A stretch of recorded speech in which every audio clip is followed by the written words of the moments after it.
Point. Maintenant, vous vous rappelez que dans un de mes lives, ici présent, par rapport à certaines réalités de la région, de notre région, la région togolaise, je vous ai dit que les Togolais ne doivent rien attendre des pays voisins. Nous devons nous mobiliser nous-mêmes pour avoir notre propre liberté. Aucun pays voisin du Togo n'a jamais voulu que le Togolais se débarrasse de la dictature. Ni leurs dirigeants, ni leur population. J'ai fait cette analyse ici plusieurs fois. Et les gens sont tombés sur moi, les gens m'ont insulté. Je vous ai dit que aucun dirigeant en Afrique de l'Ouest ne souhaite le bonheur du peuple togolais. Et que les Togolais devaient se battre eux-mêmes pour libérer seuls de leur dictature. Si vous comptez sur les voisins, si vous vous battez pour le voisin, en pensant que le voisin, une fois que lui sera libre, va vous aider, vous vous trompez. De par l'histoire, je dis, de par l'histoire, je parle français, aucun peuple voisin ne s'est jamais mobilisé pour les Togolais. Ça, vous ne le savez pas. Il faut l'apprendre dès aujourd'hui et arrêter de gaspiller vos énergies dans les problèmes des pays voisins. Eux, ils ne se battent pas pour vous. Je vous l'ai dit plusieurs fois, les gens m'ont insulté. Je vous ai dit aussi que les Gnassingbé, ils ont 58 ans de pouvoir. C'est 58 ans de relations. C'est 58 ans de réseau. C'est 58 ans de connexion. C'est 58 ans de trésor de guerre. Ils ont un trésor de guerre infini. Ils ont de l'argent infini. Ils ont un trésor de guerre infini. Donc les gens qu'ils ont soutenus de tout leur règne leur sont redevables. Je vous ai toujours dit ça. Je vous ai toujours dit ça. Que les Gnassingbé, c'est 50 ans, 58 ans de relation, 58 ans de réseau. Le père a fait du bien à quelqu'un qui est redevable au fils. Le père a fait du bien à quelqu'un qui va soutenir le fils.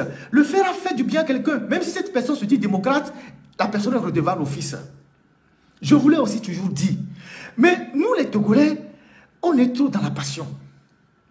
C'est dans le livre d'Osée, sur le plan biblique, qu'il a été dit, mon peuple meurt faute d'intelligence. Mon peuple meurt faute de réflexion, faute d'intelligence. Nous, les Togolais, on est trop dans la passion. Mais Dinabe, miaveso ameboube, la saucisse là tamé. Et nous, quand que l'économie, à bagan que l'économie, mais pendant quoi, bélo, ameboube problème, il sont en amiato, il faut faire ça, il faut faire ça. C'est ça, nous, les Togolais. Voilà, bien ton problème, moi, il est. Nous, on la joue. Donc, vous avez vu tous ceux qui sont... Voilà, la troisième remarque. Je vous ai aussi dit ici, dans l'un de mes lives ou dans l'autre journal, que après la Première Guerre mondiale, quand les Allemands ont été vaincus au Togo en 1914, et que après le condominium, vous savez, après la Première Guerre mondiale, il y a eu un condominium franco-britannique. Le condominium, c'est un système juridique où un pays est mis sous l'administration de deux pays qui l'administrent. Donc, il y avait un condominium franco-britannique.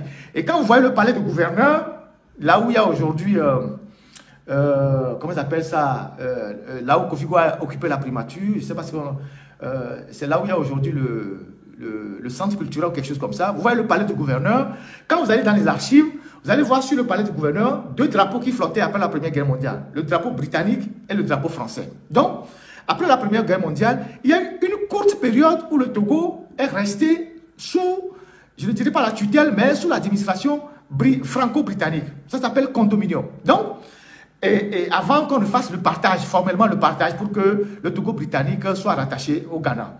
Donc, il y a eu ce condominium-là d'une courte durée. Et puis après, le Togo a basculé sous la tutelle de la France, avec la SDN et tout ce que... Voilà, le palais des Rois de Marque, avec la SDN et tout ce que vous pouvez imaginer. Dès que les Français ont pris le Togo sous leur administration, la première décision que les Français ont prise au Togo, c'est d'effacer toutes les traces de la colonisation allemande, en commençant par la langue. Parce que jusqu'en 1920,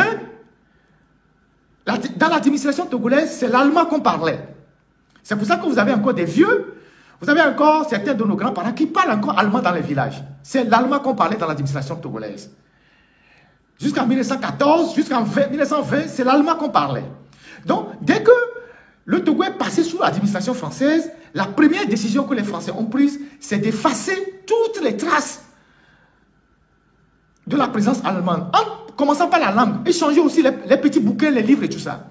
Alors, comme dans l'administration togolaise, tout le monde parlait allemand, et l'administration allemande au Togo était embryonnaire. Donc, vous avez Lomé, vous avez Petit Popo, donc à Néron, vous avez un peu à Godrafort, vous avez à Palimé, vous avez à Takpamé, vous avez Sokolé, vous avez le cercle de Bassa, Sansane Mango, un peu d'Apaon. Donc, dans tous ces embryons allemands là, il y a des Togolais, et les Togolais parlaient allemand. Donc, du coup, la France, pour effacer toutes les traces de l'Allemagne et pour permettre que l'administration qui était allemande devienne une administration française, la France a fait venir de Dahomey beaucoup de Béninois. Beaucoup de Dahoméens. Je parle de Dahoméens. Donc la France a fait venir des Dahoméens au Togo pour les incorporer dans l'administration. Le temps qu'on ne forme les Togolais à parler français. Donc la France a fait venir de Dahomey beaucoup de cadres et de fonctionnaires du Dahomey pour les intégrer dans l'administration togolaise. À Lomé, cette vague de fonctionnaires dahoméens qu'on a fait venir de Lokossa, de Abomey, Ouida, Komé, toute cette zone-là qu'on a fait venir au Togo, la plupart vivent dans les premiers quartiers après la première ville, c'est-à-dire tout autour de la gendarmerie jusqu'à Badago. C'est dans cette zone qui faisait déjà partie de la première... comment on appelle ça? La première banlieue de l'ancienne ville. La toute première banlieue de l'ancienne ville. Donc les Badago, tout autour du camp de gendarmerie. Vous arrivez là-bas, vous retrouvez des familles, beaucoup de familles, dont les parents ont été ramenés du Bénin par l'administration française. Donc ces gens-là, voilà, Hankope, Badago, tout ça là. Donc ces gens-là, c'est l'administration de Dahomey qui les a fait venir. Et donc, ces gens, certains sont repartis, beaucoup sont restés. Et ces gens qui sont sur l'ensemble de notre territoire, vous les trouvez à Palimé, vous les trouvez à Takpamé, à Sokolé, à Kara, un peu partout. Ces gens, ils ont toujours été des pro-français. Excusez-moi le terme. Ils ont toujours été reconnaissants à l'administration française qui les a amenés au Togo. Même dans la politique togolaise, certains qui s'engagent dans la politique, ils sont toujours du côté des Nyasingbe. Fouillez un peu, vous allez voir. Ils n'ont jamais été des nationalistes. Ces gens, la plupart, n'ont jamais été des nationalistes. Je pense qu'il faudra une étude pour ressortir toutes ces familles-là. Il doit y avoir certainement les archives, parce que les Blancs ne font jamais rien sans archives. Il doit y avoir certainement les archives pour retracer toutes ces familles que l'administration française de Dahomey a fait venir au Togo à l'époque.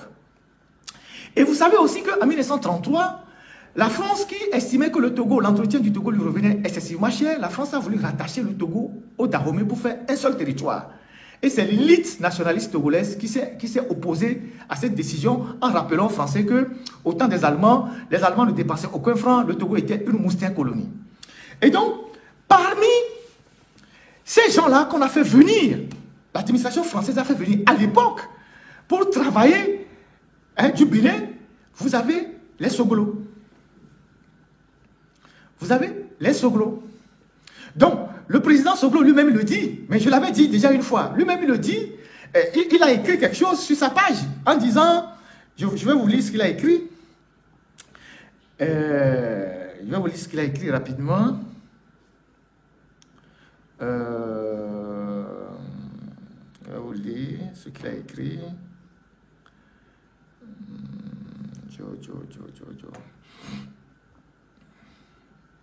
Il faut que je le retrouve. Il faut que je retrouve ce qu'il a écrit. Parce qu'il a fait l'objet de critiques violentes qu'il a été obligé de sortir pour faire une mise au point. Mais c'est ça que je cherche. Je vais le trouver. De toute façon, je l'ai mis sur ma page. Je l'ai mis sur ma page Facebook. Vous pouvez le voir là-bas. Je vais le trouver rapidement. Excusez-moi, mais je le trouve rapidement.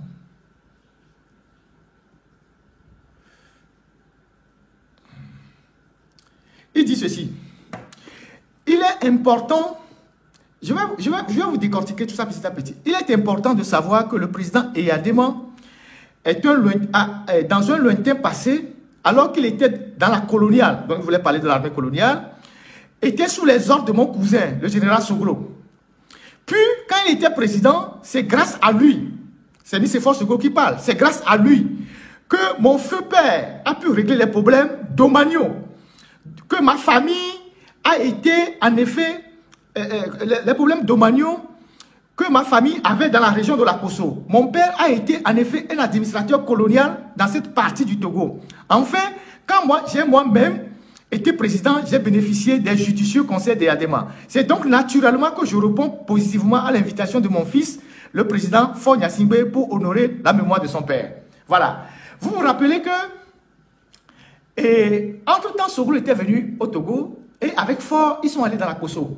Parce que la famille Soglo avait pour base à Takpamé, mais comme son père était de l'administration coloniale, ils ont des terrains ruraux à Badou, un peu partout, vers Tomegbe, tout ça, ils ont des trucs là-bas.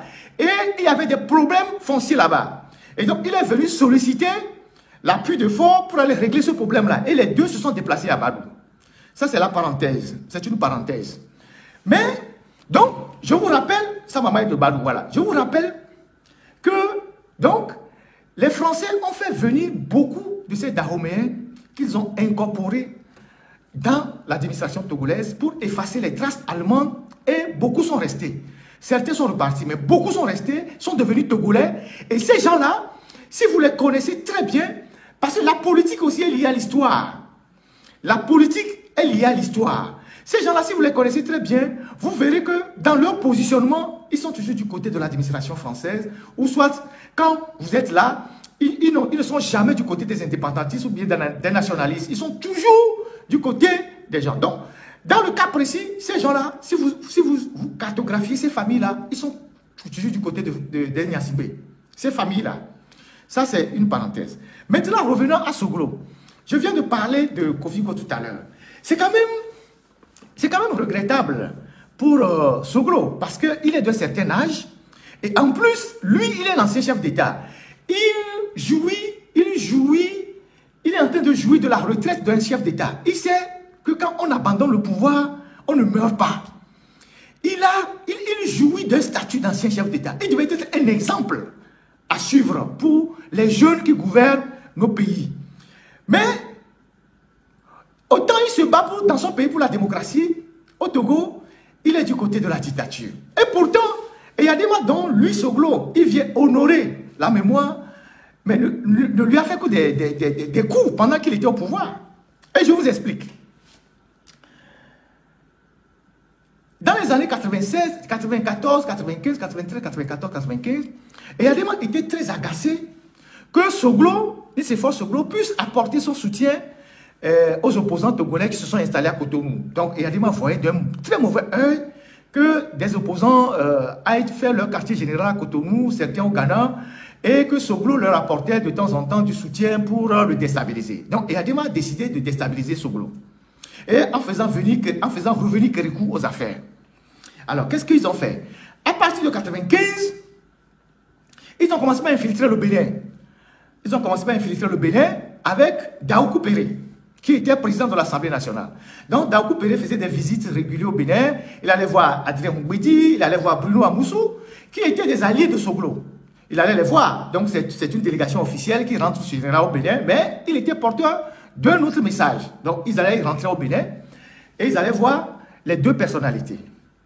Et janvier 96, les élections au Bénin, c'était en avril, janvier 96, et Eyadema fait venir Kérékou à Pia, il le reçoit, et il lui donne beaucoup de moyens financiers, et il lui dit il faut qu'il aille aux élections et que le Togo va le soutenir. Entre-temps, on fait venir Adrien Mougbedi au Togo, et Adrien Mougbedi est venu au domicile de Daoukou Péré à la caisse. Et on lui a remis le nécessaire avec les consignes. Il avait garé sa voiture de l'autre côté de la frontière au Bénin. Donc les Togolais sont allés le chercher, le président de l'Assemblée nationale du Togo, donc une délégation officielle, donc une voiture qu'on ne peut pas fouiller avec tous les trucs diplomatiques, est allé le chercher. Il est venu au domicile de Daoukou Péré à la caisse et on lui a remis aussi le nécessaire. Quand je parle du nécessaire, vous savez de quoi je parle. On lui a remis le nécessaire avec les consignes, tout ça. Et Daoukou Péré est parti le déposer à Ilakondi. Il a repris son véhicule et il est rentré. Ensuite, Bruno Amouzou, Daoukou Péré s'est déplacé lui-même pour aller le traiter au Bénin lui-même. Et donc, au mois de février, tous ces gens ont fait des déclarations qu'ils ne vont pas soutenir Soglo et que c'est Kérékou qu'ils vont soutenir pour que Kérékou revienne au pouvoir. Et ce coup, c'est Yadima qui l'a fait à Soglo. Et donc, ce Soglo qui vient aujourd'hui dire que lui, il est venu pour saluer la mémoire de Yadima. Et Yadima qui a mis beaucoup de moyens pour le faire perdre le pouvoir pour que Kérékou revienne. Vous voyez que les gens ne sont pas conséquents envers eux-mêmes. Ils ne vivent que du présent. Ils ne tiennent pas compte du passé. Donc, j'ai voulu rappeler cet épisode-là et embrayer avec le reste de mon débat. Donc, vous avez vu quand j'ai dit aucun pays voisin ne cherche du bien à nous les Togolais. À la limite, tous ces pays voisins ont intérêt à ce que le Togo, le régime du Togo, puisque le régime du Togo a beaucoup d'argent, que le pouvoir des Nyasingbe, puisque les Nyasingbe achètent aussi les voisins pour avoir la paix. Ils débloquent beaucoup d'argent. C'est pour ça que nous n'avons pas d'école, on n'a pas d'hôpitaux, on n'a pas de routes, on a de bas salaires, on a des salaires de misère. Parce qu'une grande partie des recettes du pays, les Nyasingbe l'utilisent pour graisser les pattes aux voisins, pour être en paix avec eux ou bien pour avoir des alliés. Donc, alors,